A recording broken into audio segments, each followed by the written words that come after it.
This is Ed Driscoll for PJmedia.com, and we're talking with Kevin D. Williamson of NationalReview.com, who, according to the title of his new book, assures us that the end is near and it's going to be awesome. It's published by HarperCollins and available from Amazon.com and your local bookseller. And Kevin, after chatting a few times on various National Review cruises over the years, thanks for stopping by today. Hey, thank you. How are you doing? Oh, not too bad. Kevin, there's two statements implicit in your book's title, so let's unpack them one by one, beginning with the first half of the title. How soon is the end, and how cataclysmic will the earth-shattering fiscal kaboom be? Well, it's hard to say exactly. If you measure what the federal government does by spending, if you look where it actually spends its money, a little bit more than 80% of all spending right now is on three things, essentially. It's on entitlements, it's on national defense, and it's on interest on the debt. And the biggest piece of that is entitlements by a long shot. If you look at the fiscal overhang on the entitlements, which is to say the money we need to have in the bank right now to make those work in the long term, you're talking about a number like $100 trillion, maybe a little bit more. It depends on the assumptions you use to calculate it. That happens to be more than the GDP of the whole planet, and it's roughly equivalent to all of the non-real estate assets in existence. So the idea that we're going to somehow hijack a sum equivalent to the wealth of the planet in order to make Social Security, Medicare, and Medicaid balance out right is just crazy. It's not going to happen. Interest on the debt, of course, is a function of the other spending, and then defense accounts for about 19% of the budget. So if you assume that the entitlement state is just simply, mathematically speaking, unsustainable, and that federal spending, which right now we're running a 41% deficit for the last several years, is also unsustainable, then about 70 or 80% of what the government does is going to have to undergo some sort of radical change in the near future. Now that could be a short, sharp Argentina-style event. Let's hope not. It could also be a series of incremental but serious and deep reforms starting very soon. And I think the main challenge for us going forward for our generation for the next 10 years is how to get from where we are to where we're going to be in the least disruptive manner. And that's part of what my book's about. And that sort of dovetails into the second half of your book's title, which is picked up by its subtitle. The end is near and it's going to be awesome. How going broke will leave America richer, happier, and more secure. That sort of sounds like addition by subtraction. In a sense, one thing I hate about our political discourse is this, sort of rhetoric of scarcity we have going on. I mean, scarcity is a real thing. That's what makes economics work. I'm not talking about scarcity in that abstract sense. I'm talking about scarcity in the colloquial sense of privation. We aren't poor. We're a really, really rich society. And the rest of the world keeps getting richer, which is very good for us because we make high-end stuff. It's hard to sell stuff, the sort of stuff that we make, to poor people. There are countries like China that make sort of low-price, low-margin products, although China's moving away from that. India, Bangladesh, Vietnam, places like that. We make Apple products, we make Boeing Airlines, we make that sort of thing. You don't sell that to poor people, you sell that to rich people. So I'm, in the long term, very optimistic about our economic outlook, although I'm pessimistic about the short term. I think there'll be some disruption and some genuine unhappiness. So a lot of the things that we look to the federal government to do, particularly to provide for things like education, to provide for health care for people who, for one reason or another, can't provide for it for themselves, and to organize retirement savings for people. We do a terrible job of that through the federal government. And the sooner those systems go bankrupt and broke and get pushed to the side and replaced with productive, voluntary alternatives based on real accumulation of capital and real productivity and real assets, the better off we'll be. We've got more than enough resources right now to provide a real first-rate education to every kid in this country who wants one, college or kindergarten through grad school. We've got the resources to do that. It's not that expensive. It's not that difficult. We've got a great big political apparatus standing in the way. We've got the resources to allow people to save and invest for their own retirements to an extent that most people could retire with incomes very similar to what they had when they were working. But we take 12.5% of their incomes out and throw it into the entitlement black hole, and it just goes away. It's a terrible deal for a lot of people, and it's a super unproductive system. And plus, it takes all that capital out of circulation as well, and keeps it from going to productive uses. Same thing with healthcare. Healthcare is a little bit more of a challenge because you've got a slightly more complex universe of providers and services there than you do in, say, kindergarten through 12th grade education. But for those things that we really, for the last 30 years, 40 years, 60 years, have looked to the government increasingly to provide, we can do much better without the government.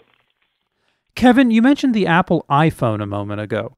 Your book begins with a marvelous update of an essay originally written in the late 1950s by libertarian economist Leonard and later adapted in the 70s into a television segment by Milton Friedman that's pretty easily found on YouTube called iPencil, which you've updated with the Apple-friendly spelling of iPencil.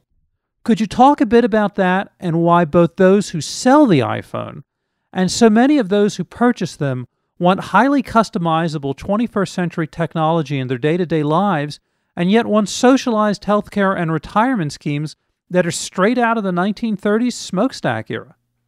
Yeah, even before that. The iPhone, I've got one sitting here in front of me, is kind of an amazing thing when you think about it, not just because it's a technological marvel, although we shouldn't be as blasé about technological marvels as we are. We've just gotten used to them, get a new one every 6 months. But if you think about it, I always think about the movie Wall Street with Michael Douglas. And, he's Gordon Gekko, this Wall Street kingpin, gazillionaire, master of the universe. And he's got this ridiculous Motorola cell phone. The giant only the size of a cinder block. In 2011 dollars, that thing cost $10,000. And it cost about $1,000 a month to operate. Had a talk time of something like 12 minutes. Couldn't play Angry Birds on it, much less trade a stock. You couldn't give away a piece of junk like that now to the poorest kid in the country. Nobody would want it. So in a very short period of time, we've gone from, you could be a billionaire in 1985 and not have a cell phone as good as an iPhone. It just didn't exist. To everyone's got one now. The sort of thing that used to be a luxury for millionaires is now as commonplace as it can be. Regular cell phones, non-smartphones, lower-end phones are literally free. Any cell phone provider in the country will be happy to give you one if you'll sign up for service. And of course, the services have gotten very cheap too compared to where they used to be. So we have this one set of products that keeps getting better and cheaper. Every month, every 6 months, every year you've got a new generation of product and prices fall. But some things that are really important, like healthcare and education and retirements, just don't follow that same trajectory. And so I was looking to explore why that is. Now, Reed's essays is one of my favorite things in economics literature, iPencil, where he writes this autobiography of a number 2 pencil. And he comes to a really interesting conclusion. If you look at everything that goes into making a pencil, the graphite, the rubber, the brass for the ferrule, the wood, all that, you take it one order of magnitude back from there. The forestry techniques that go into making the wood, the mining techniques that go into getting the metal out that you make the brass out of, the agricultural techniques necessary for producing the rubber and the mining for the graphite. You look at the machinery that's necessary to do that and the technology that's necessary to produce that machinery. Something as simple as a number 2 pencil ends up being the process of a system that is so complex that the complexity of it is literally incalculable. We have a modern thing called complexity science where we study really, really complex systems and how order emerges out of them, things like evolution, how consciousness arises in the brain, that sort of thing. And there are various levels of measuring degrees of complexity. And the system that produces the simple, humble number 2 pencil is really beyond measuring. So we've got this thing that's cheap and ubiquitous, and it's so cheap that if someone asks you, "Can I borrow your pencil?" you say, "Sure." You never even really worry if you're going to get it back. But it takes more capital than you can imagine to make that system work, more expertise, and there's more complexity in that system than you can really even calculate. And the point that Reed takes away from it is that you've got a system that produces pencils even though nobody knows how to make a pencil. Various people have little pieces of the knowledge necessary to do that, but no one actually knows how to do it, much less something complex like an iPhone. So then you've got 535 guys in Washington who say, "Oh, we're going to plan healthcare for you," or "We're going to show you how to run education." Well, these things are much, much more complicated than a simple number 2 pencil. And yet we've got these political bureaucracies and elected officials, and especially presidents are bad about this, who say, well, if we just had a panel of experts and we get the right guys in there, put them in a room and they're smart and they'll figure this stuff out. It's just literally not possible. It's not even possible in principle for them to even understand the stuff that they're pretending to solve, much less to actually solve the problems. And that sort of dovetails into something else you wrote in The End is Near, where you wrote that American healthcare is great. Healthcare financing is a mess. Yeah. And Obamacare, I guess, isn't going to solve all of these ills? No, I don't think it is. This is one of the things where the Republicans and conservatives more broadly, I think, really dropped the ball on the healthcare debate. Every time someone said we need to reform the healthcare system, they would say, no, nonsense, we have the best healthcare system in the world. Well, we have the best healthcare system in the world if you've got a pretty good insurance plan through your employer and you're pretty secure in your place of employment, and you haven't had any real serious illnesses. The people who have a beef with the healthcare system don't really have a beef with the healthcare system. We've got great medical devices and pharmaceutical products and hospitals and doctors and specialists and everything you can think of in the world. What they've got a beef with is the system by which we finance that, which is a mess, and it was a mess before. And conservatives, particularly us, free market-oriented people, really should have come out during that debate and said, look, we're talking about two different things here. We're talking about the healthcare industry, the stuff that it can provide, the things that it does, its innovation, its research, its products it brings to the market. It's like the iPhone. It's a miracle every week. There's just new stuff always coming out of the pipe, and it'll just, knock your head off. We had people this week using 3D printers to assemble little miniature human livers. And it looks like they're eventually going to be able to just, use the 3D printer to produce a full liver for people who need them. This is science fiction stuff. They didn't even think about this 30 years ago, 40 years ago. It was beyond thought. But what we've got is this system where, unlike practically anything else you use, healthcare, you don't go to a provider and buy it and negotiate over prices. And so anytime you've got a third-party payer, you've always got this weird distortion in the market where prices are always going to go up. And the insurance company and the healthcare provider, instead of having an adversarial market relationship with each other, they each have an adversarial market relationship with you. If you're an insurance company, you've got a lot more invested in just keeping people who are going to be expensive off of your dime or purging them out if they're already customers than you do in quibbling with providers over this price or that price or the other price. That's really where you exercise your savings options. So we've got this weird market that's not really a market, that's not functional, where people don't negotiate with providers the way they would if they were buying a car or a pair of shoes. And there are no prices in healthcare, which is the really maddening thing. It's impossible to comparison shop. I've got this little anecdote I included in the book where I had something I needed done a couple of years ago, a little minor surgery, and I was looking at changing jobs at the time, so I didn't know if I was going to have insurance. And so I called a couple of places to see, what it would cost if I was going to pay for it out of pocket. It took like 40 phone calls, and I never really got an answer. And the answer would range from, X to 10 times X, depending. I imagine if you went to go buy a Honda Accord and they said, well, it might cost $22,000 or it might cost $250,000. Well, it's just not acceptable. You're crazy. How can you possibly do business like that? But healthcare is exactly that way. And everyone says, well, we can't have a normal market in healthcare because things are so expensive and you really need them. You can't really say, well, I'm going to go, comparison shop for 6 months when you've had a heart attack. That's true.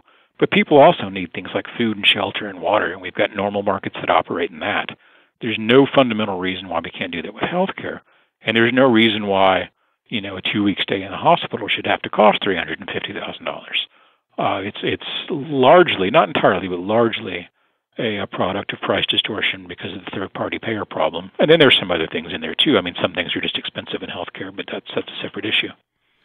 Kevin, when you were talking about the iPhone, you mentioned Michael Douglas's Gordon Gekko character from the film Wall Street.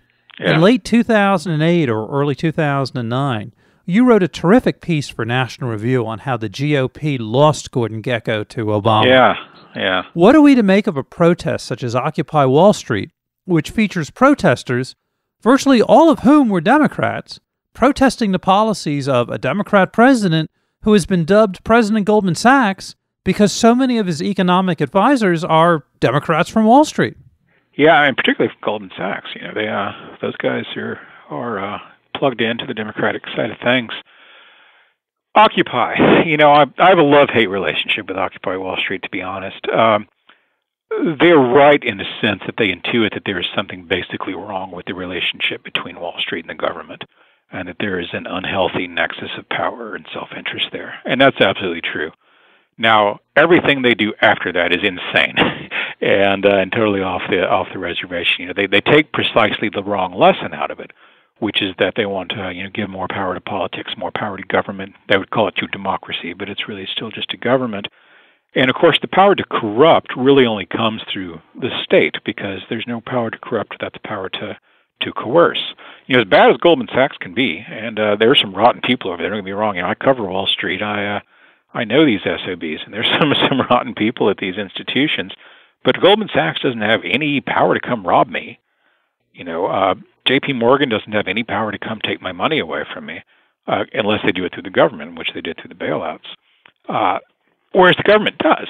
The only way that these guys get special deals, that they get special favors, that they get, in some cases, just plain money from the government, the way Solyndra and some of these alternative energy companies and other firms do, is just through the state, through that coercion. Whereas, the worst player in the private marketplace doesn't have any power at all to coerce me to do anything with them. If Microsoft, enormous company, Bill Gates, wealthiest guy in the world, but when I go into the computer store to decide what I want to buy and what I don't want to buy, we really come to that on equal footing, because it's not me against Microsoft. It's everybody in the world who sells those sorts of products trying to get my business. And so I've got, you can borrow strength from people in the marketplace that way. Whereas you can't do that in politics. If you try to tell the IRS, well, I've got something I'd rather do with that 30% of my income this year, you still go to jail. There's really just no good way out of it. Kevin, let's talk a bit about the GOP's presidential debacle in 2012. For a man who has built up considerable wealth, why was Mitt Romney so ineffective in communicating Economics 101 to the American voters? Well, I don't think it was the year to run a gazillionaire private equity guy from Wall Street. Just culturally, it wasn't the year to do that. People were still pretty upset with finance writ large because of 2008, 2009. Rightly or wrongly, they blamed the financial community in Wall Street for what had happened to their housing prices, what had happened to the economy, for a good deal of what the situation was with unemployment. And so, here's Mitt Romney, who is this guy who doesn't seem... I hate the whole emotional side of politics. I really do. Can I identify with this guy? I don't want to identify with politicians any more than I want to identify with my banker or the guy who cooks my dinner. I just want them to do their job right. But that works in politics that way. So here you've got Mitt Romney, who's just a space alien compared, from where the average American is sitting. He's from a family that's unlike families that people are familiar with. He's a gazillionaire. He's a Mormon. He's this sort of picture-perfect looking guy with a picture-perfect looking family and all that sort of stuff. And he's a Wall Street guy. I just don't think that that was the year to do that. It didn't set well with people. And the other thing, of course, is that there's a difference between being good at business and understanding economics and economic policy. Romney was right when he came out and said, I like being in a situation where I can fire people. That's absolutely right. You're absolutely powerful that way. When you're a consumer, you can fire Microsoft, you can fire AT&T, you can fire J.P. Morgan. You just take your business elsewhere. But if you're used to being in the boardroom, used to being able to say, hey, you do this, do that, hit this benchmark, or it's your job, or it's your bonus, or something like that, that's a whole different style of management, a whole different style of communication than going to the economically and politically illiterate American people and saying, please vote for me even though I seem like a freak to you because I really have your best interest at heart, even though there's nothing about my life or biography that will convince you that that's the case. It's really hard. Republicans always run into this. It's really hard to beat the party of, here, let me give you something. And the only way you beat that, and I think we're about to beat that in a big way, is when the money runs out and there's no longer stuff to give. Well, borrowing a repeal of the 22nd Amendment, Barack Obama will leave office in January of 2017. What happens to the nation after he does leave office? Well, I think some people breathe a giant sigh of relief. I think some people will be overly optimistic if he is replaced by a conservative or a Republican. This is sound funny for all the way to the wall libertarian like me to say, but in a sense, I take kind of a Marxist view of American history, that we have certain economic forces that are in action right now that are dispositive. The way that our politics and our economy is going to be shaped from here on out, I think, is not inevitable, because nothing's really inevitable, but they're very, very strong, long-standing economic forces that are larger than any election, larger than any political party, that are going to keep pressing us in the same direction, which is toward an ever-growing welfare state until the point at which the credit markets no longer believe in us and say no more money for you, and then things start to hit the fan. The real question, I think, is whether that happens very, very quickly and suddenly, in which case we've got real problems, or whether it happens slowly through interest rates beginning to rise and rising in a steady way for a number of years until we are forced by the remorseless mathematics of that to reform our public institutions. So, what you hope for is a slow motion crisis, because you can, you have options at that point rather than a really fast one. But if we, if we don't start to make some changes very, very quickly, we're setting ourselves up for a fast crisis, either in the form of a fast and unmanageable spike in interest rates, or a fast and unmanageable spike in inflation. This is Ed Driscoll for PJmedia.com, and we've been talking with Kevin D. Williamson of NationalReview.com, and the author of The End is Near, and It's Going to Be Awesome. It's published by HarperCollins and available from Amazon.com and your local bookseller. And Kevin, thank you once again for stopping by today, and good luck with the new book. Thank you very much. It's always a pleasure to be with you.